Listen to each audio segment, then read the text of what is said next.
अगली खबर है यूपी के इटावा से, जहां रात्रि में यज्ञ मंडप का दिव्य आलोक। इष्टिकापुरी इटावा। जहां खबर है यूपी के इटावा से, जहां रामलीला मैदान इटावा जब जीवन यज्ञ बन जाता तब हर शान अनपढ़ अर्पण हो जाती है और हर कर्म आहुति में बदल जाता और हर भावना देवताओं के प्रति समर्पण का रूप ले लेती है। ऐसा ही दिव्य दृश्य इन दिनों इष्टिकापुरी में साकार हो रहा है। यह महायज्ञ जो केवल वेदों के पृष्ठों पर तक सीमित नहीं बल्कि आत्मा के अनुभवों में अंकित होने वाला है। कहा जाता है कि ऐसा आयोजन सदियों में एक बार होते हैं, जब अनेक पीढ़ियां का पुण्य संचित होकर भाग्य का द्वार खोलता है।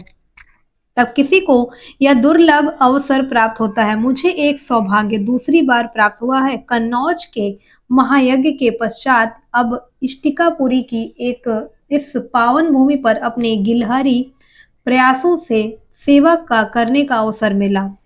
इस आयोजन में व्यवस्था में मुझे सिखाया है कि तपस्या क्या होती है, त्याग का अर्थ क्या है, और जब मनुष्य स्वयं को यज्ञ में अर्पित कर देता तो तब राष्ट्र और समाज की सेवा स्वतः साधना बन जाती है।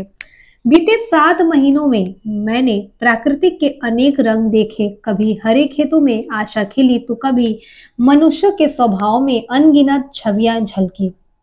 कहीं धैर्य का सागर था, कहीं अधीरता की लहरें, कहीं श्रद्धा का दीप जला तो कहीं संदेश का धुआं उठा। लेकिन इन सबके बीच जो शाश्वत बना रहा वह था यज्ञ का भाव।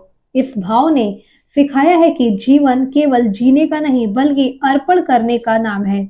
यो यूपी स्वाहा केवल अग्नि में घी डालने का उच्चारण नहीं बल्कि हर कर्म को ईश्वर के चरणों में समर्पित करने की वाणी है। पूज्य गुरुदेव के सत्संग में इस समझ को और गहराई दी और इस यज्ञमय जीवन के अनुभवों ने मेरे भीतर के अंधकार को ज्ञान की आहुति में अलौकिक किया। देखिए इटावा से राजू की रिपोर्ट।